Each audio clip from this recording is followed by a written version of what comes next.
Okay, here we are, September 15th opening day. I'm just now figuring out how to work this camera. I'll figure out what to call my YouTube channel later.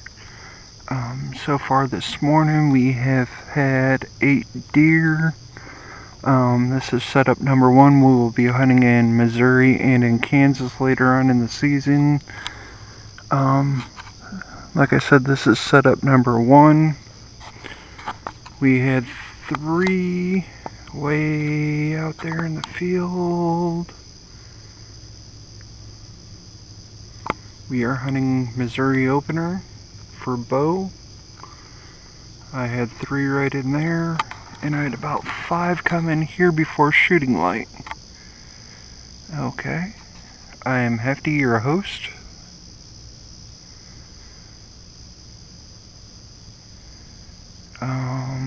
It is roughly,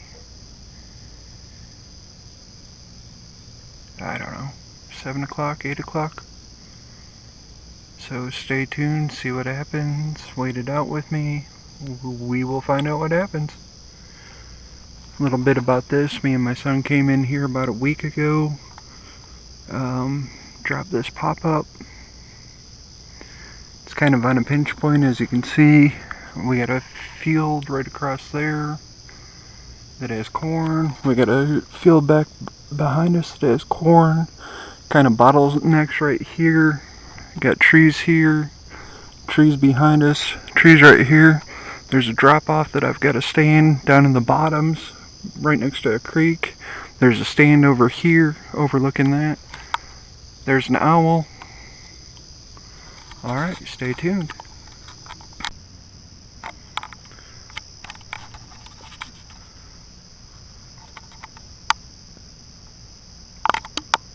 Alright guys, this is going to wrap up our morning hunt for the opening day of bow season. I don't know if I'm going to get out and hunt this afternoon. I've got grandbabies to watch.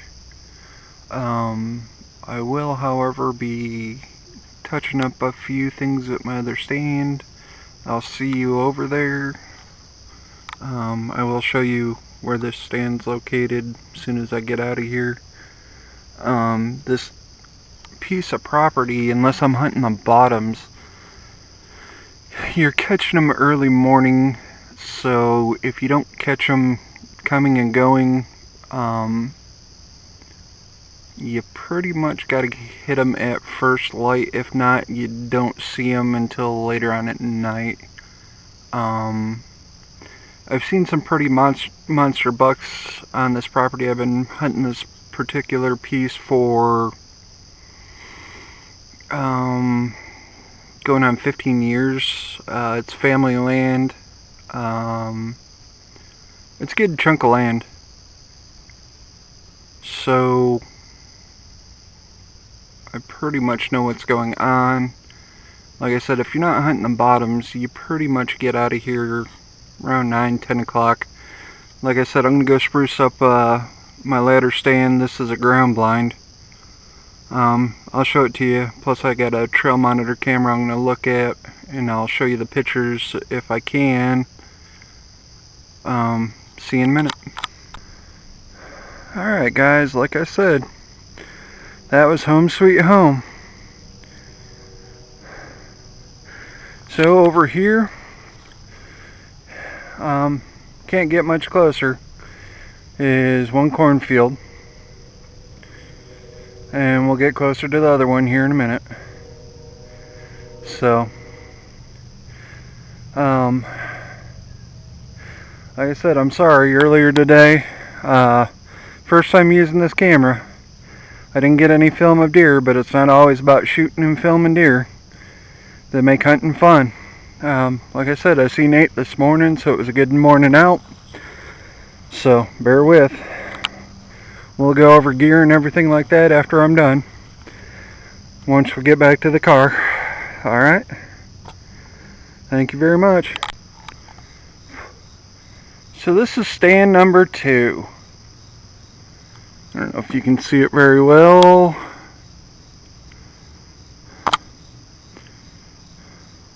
right there.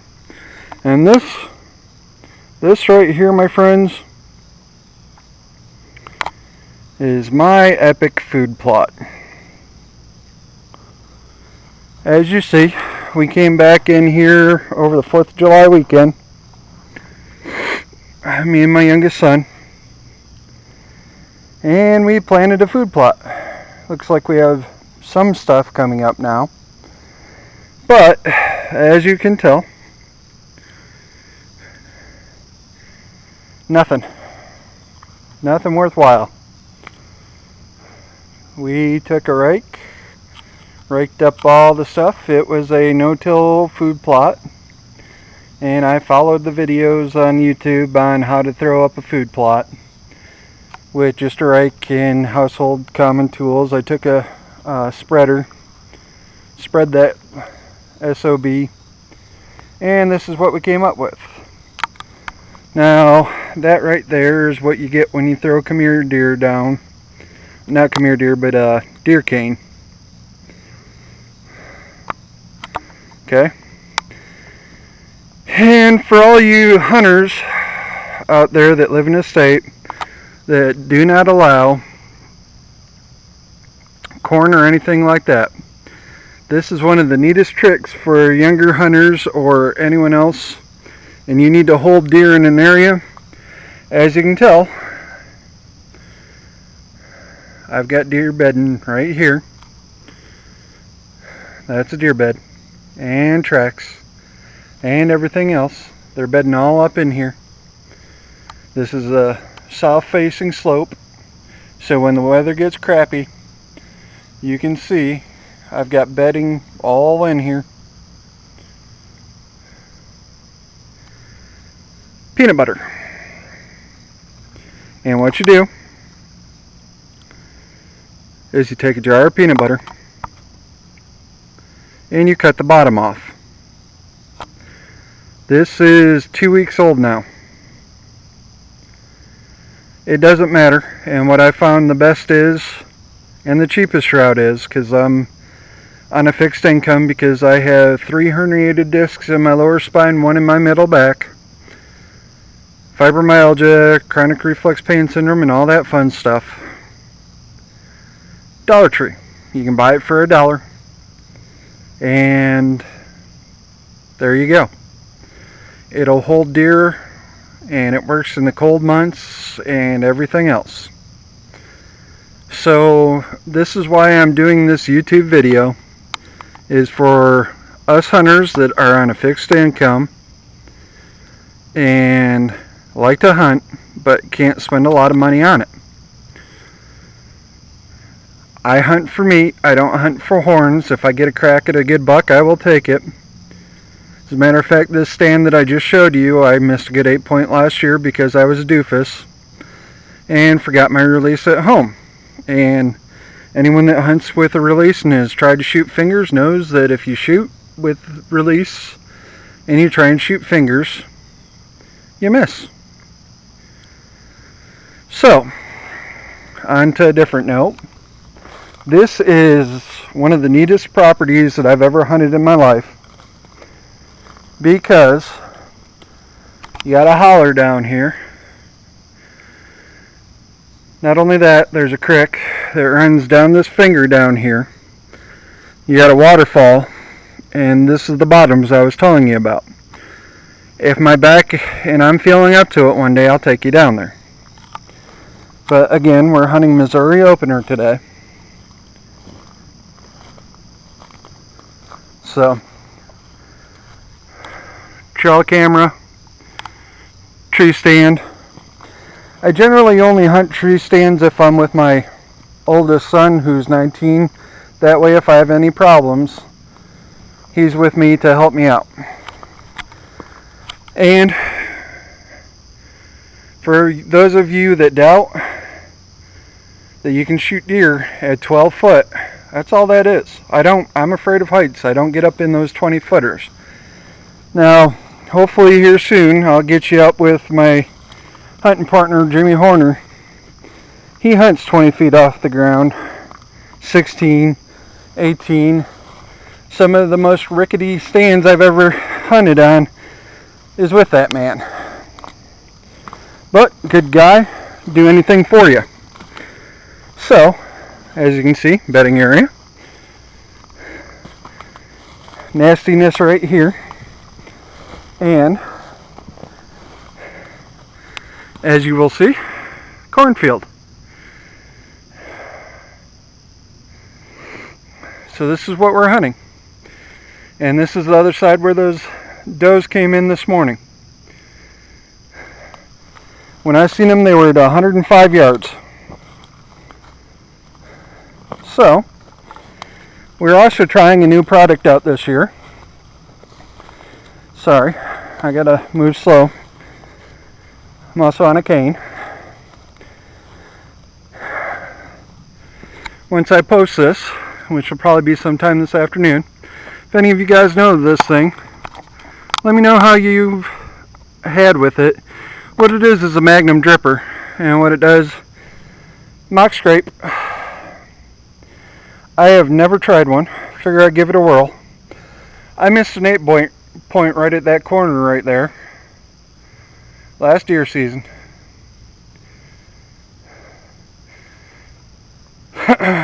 Didn't only miss them once, missed them 4 times. So not only will I tell you that I miss deer, I'll tell you how many times I miss them. So it's been 2 seasons since I got a deer. I started hunting with a compound again last year. I gave up my crossbow 2 years ago because it made me mad.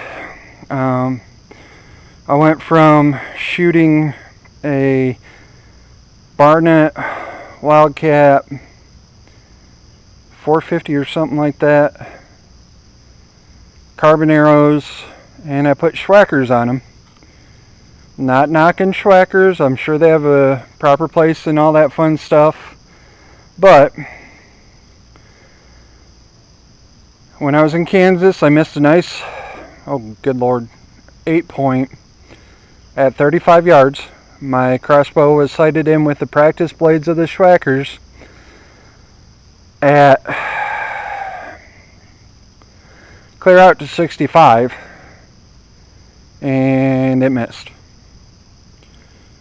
So I came over here 2 days later, and down in the bottoms here, and had a doe come in at 35 yards, missed. Shot a tree. I'll post pictures of that later on in the season.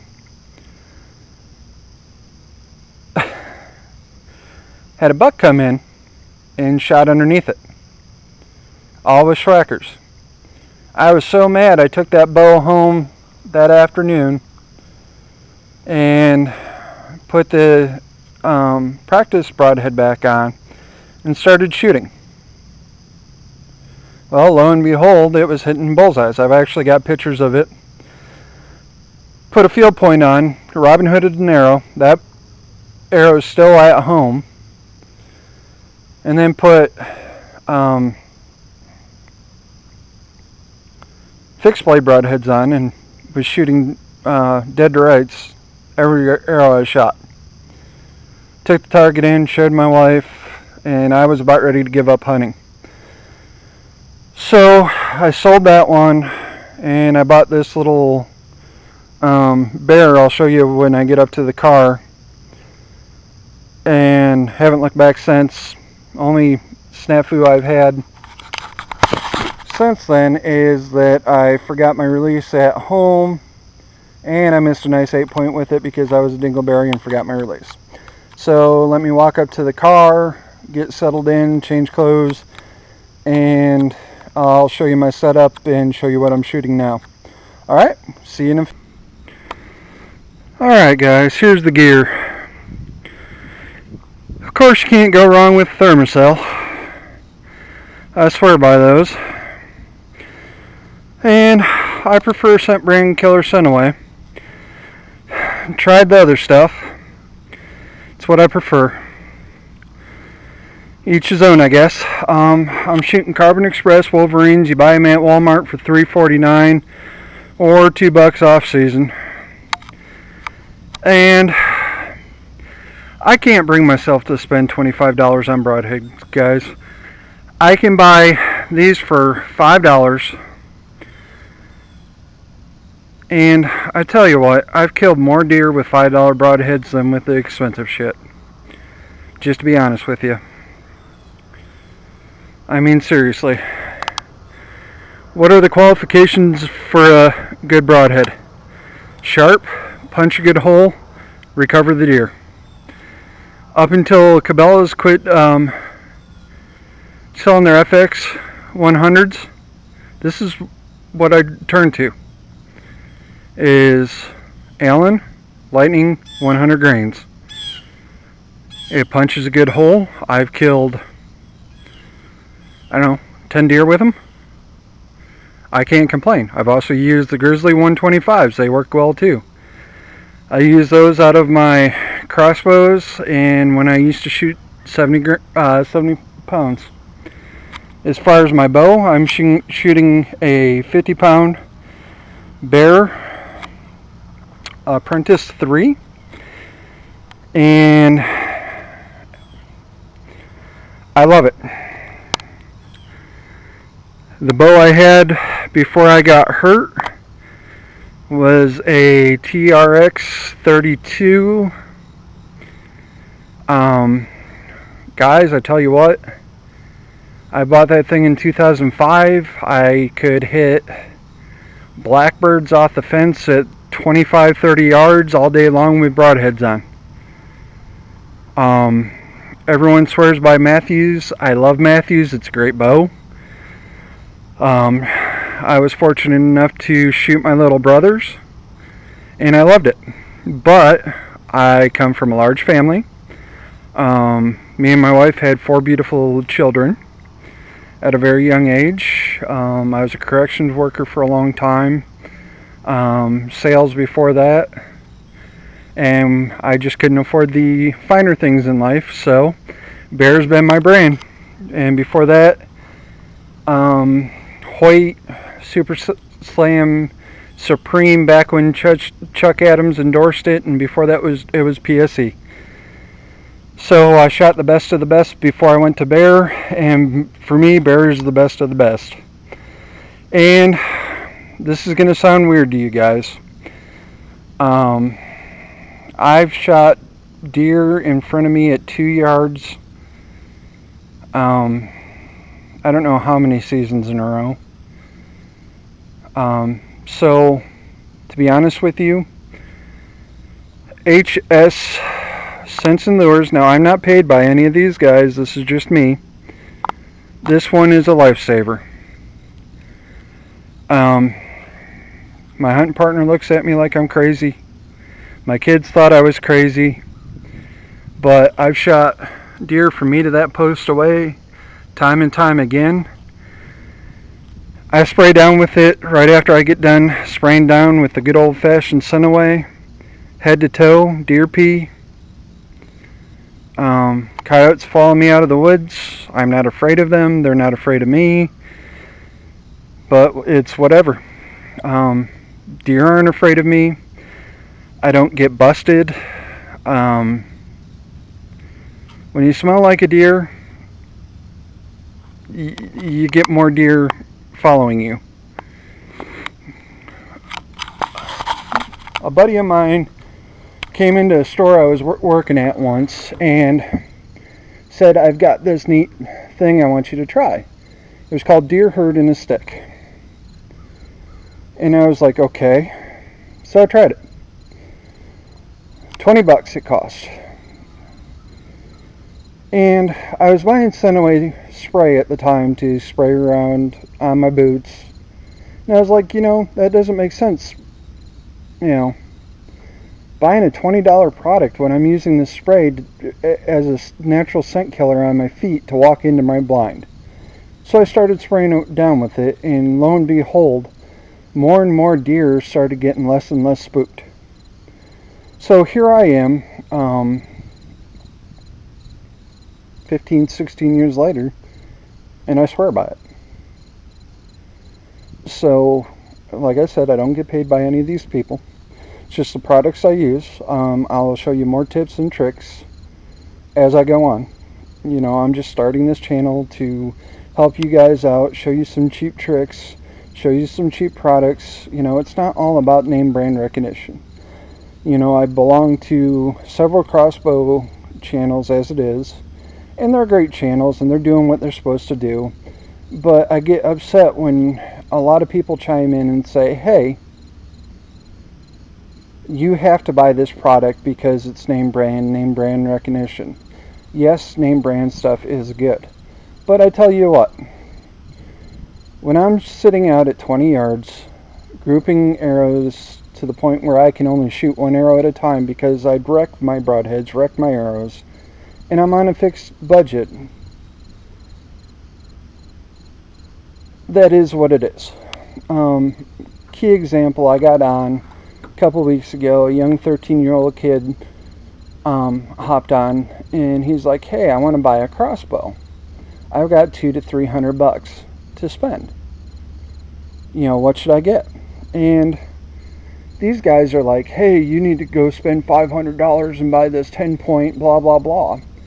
Guys, you know, honestly, I had a Barnett RC150 and I dropped more deer with that RC150 than I did with that Wildcat ever dreamed of. And I shot that thing clear out to 65 yards. If you look at my Facebook page, guys, you'll see me with deer all over the place with it. I have a little PSE Junior Spirit that they made back in the 80s, and 3 years ago I brought it out, dusted it off, and at 55 yards I smoked a doe. The only reason I shoot carbons now is because they're cheaper than aluminum, which is ridiculous because aluminums have been around forever. To me, 25-13, 25-14 in the kill zone is a lot better than a carbon because of the kinetic energy. Yeah, the speed's wonderful. I mean, don't get me wrong. I love seeing that arrow zip down there where you can't see it. But hearing that thunk of a log, I mean, brings me back to the old days. So, from us here, have a wonderful day. Enjoy your archery season. Get out there and kill something. Or just get out there and enjoy the wonderful outdoors. Take a kid hunting. Have a good day. Bye.